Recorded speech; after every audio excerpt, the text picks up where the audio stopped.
This game is called 17. It is a math builder card game. Usually you want to stick to the grades, first, second grade and up. Now, the materials you will need on this one is a deck of cards. I split them up for a specific reason. Sheets of paper to take your scorecard. So we have player 1, player 2, even though you can do up to 4 players. Then we have some scratch paper for each of the students that are actually playing. Okay, so we have all the materials out here.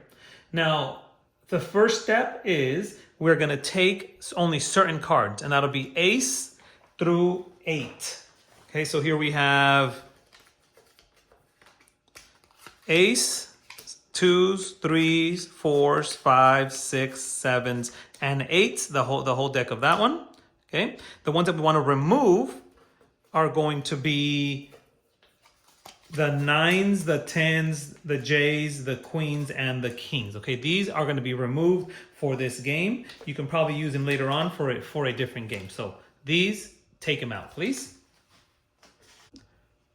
The next step is to take all your cards, ace through 8, and mix them up like you normally would, however the kids can mix them.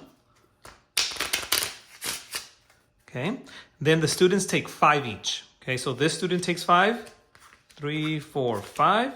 This student takes 5, 1, 2, 3, 4, 5. Okay, the rest are placed in the center there. Now, the object of this game is that they get up to 17 or the closest possible. So player 1 takes the cards without looking at each other's cards, but for this one, we're just going to be able to see them. Player 2 takes their cards. So let's say player 1 throws in a 7. Okay.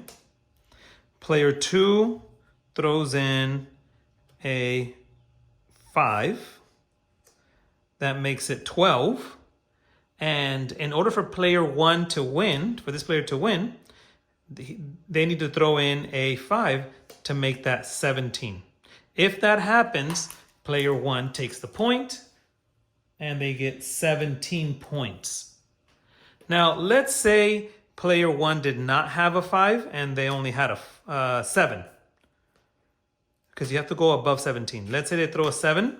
That actually makes it to 14 plus 5 is 19. So so they went over by 2 points. Out of the points, they're going to subtract 2 points. So instead of getting a 17 points, they're going to get 15 points. Okay, instead of the 17. Now, as you're playing, the player that ends up with, after 10 rounds, you add them up.